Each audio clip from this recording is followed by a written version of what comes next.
Hello everyone, it's been a long time since I've updated you all on the latest Microsoft Flight Simulator news. I have been incredibly busy, so I'm a bit out of the loop, but I am back. I hope you're all doing well. Let's get into the news. We have plenty to talk about today, from upcoming airliners to current add-ons, so let's go. The popular air traffic control solution BeyondATC is set to receive a big update, with the focus being on traffic injection. This early access software has taken the flight sim world by storm, and if you don't know what it is, it provides high quality air traffic control in your sim, creating a much more authentic experience as you fly about, with air traffic control that sounds realistic and for the most part controls your aircraft and the pilot, being you, in a realistic manner. Of course, it's not perfect, it's still early access, but the most recent insight into the work that the BeyondATC team have been doing shows that they are certainly not slowing down at improving this incredible flight sim add-on. Focusing on improving integration of traffic, their traffic injection model means that all aircraft in your sim have a purpose. There are no static planes, which you may be used to on the base sim. It means that all the airliners parked up at the stand, and I believe it is sort of only IFR airliners for the most part at the moment, reflect real-world aircraft, if you have it set up for that. Technically, that means your plane is the odd one out, so ATC will just see you as another aircraft. So get used to long holds as you approach your airport. This update will also improve the sim performance with injected traffic. As many of you will know, this can take its toll. From the previews you've seen on the screen, it really does show how lifelike the sim can feel with BeyondATC. If you have not tried it out, it is, in my opinion, an absolute bargain, with the base package costing just $30 US.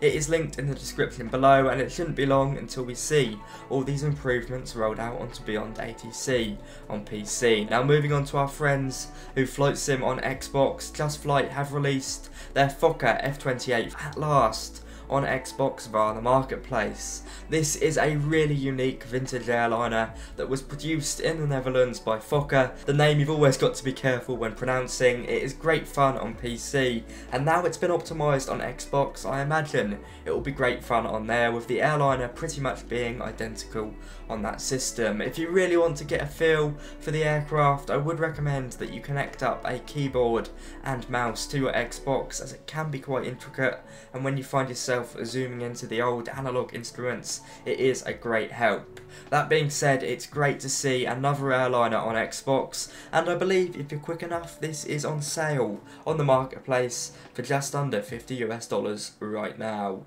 Now, sticking with the old school airliner theme, the Flight Sim Studio 727-200 Freighter is on final for the sim on PC. Now, this is the team behind the E-Jets for Microsoft Flight Sim, and don't worry, they are saying that the 727 will not be released as early access, so it should be pretty much complete when they've released it. They've been working on this vintage trijet for a while now, and it looks like it should be with us very soon, with many of my colleague content creators showing it off in the virtual skies. Without a doubt, it's a nice looking plane, but being a classic, there's no automation in the aircraft to help you out, so you will find yourself with your head stuck in a manual in a few nights from now, so get reading. I'm personally really looking forward to buying it and flying it the old school way. Let me know in the comments if you're looking forward to it. I don't believe we'll be getting the passenger version just yet. This is only the freighter at the moment. Now, if you're on PC and want to try something out for free if you're on your summer holidays and have nothing to do, there is a Freeware KC-135 Stratotanker up now on flightsim.to.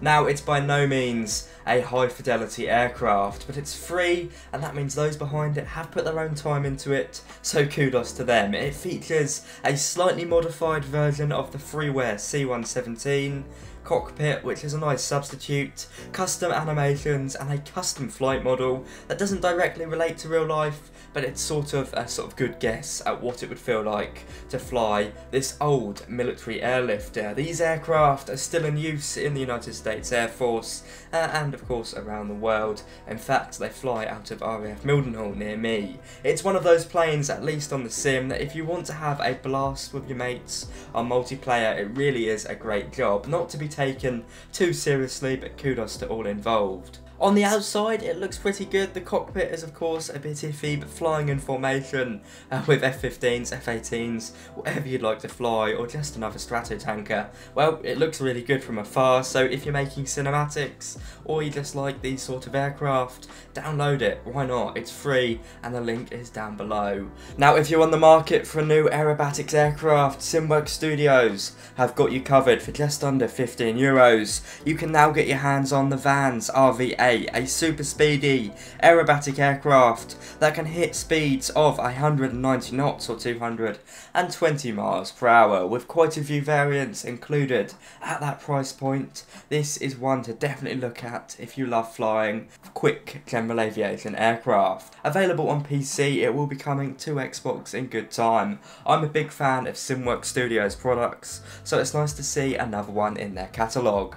Now, I've spoken about iFly's Boeing 737 MAX on this channel plenty of times now, but it looks like we are getting very close to this modern airliner in the sim. The most recent previews of this aircraft are from Facebook, mostly in the cockpit, in fact all in the cockpit at this point. It's looking really rather realistic, with the ambience really showing itself off. You can even see the electronic flight bag in use, looks to be on some performance page, and there's of course some really good detailing across the cockpit as you can see, and going into the cabin as well. Now, there is a bit of an arms race with the 737 MAX for the sim of course, as PMDG are working on their own version, so I imagine both that one and iFly's will be very competitively priced, because we've got two identical aircraft coming to the sim. Now, the P3D iFly 737 MAX on P3D of course has had some incredibly positive feedback in the past, so I do think there is a lot to look forward to, and the variant of the 737 MAX we will be getting at least first will be the MAX 8.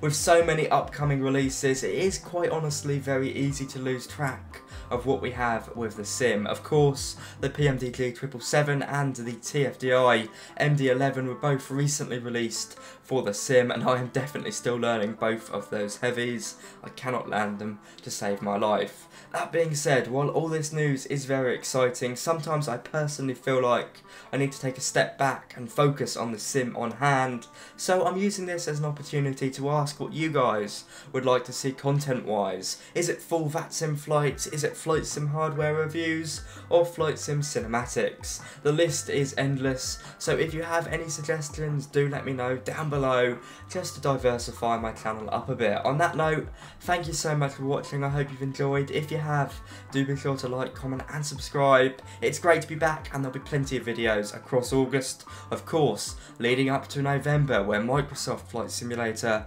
2024 is going to be released. Happy flying, guys. I'll see you all very soon, and bye bye.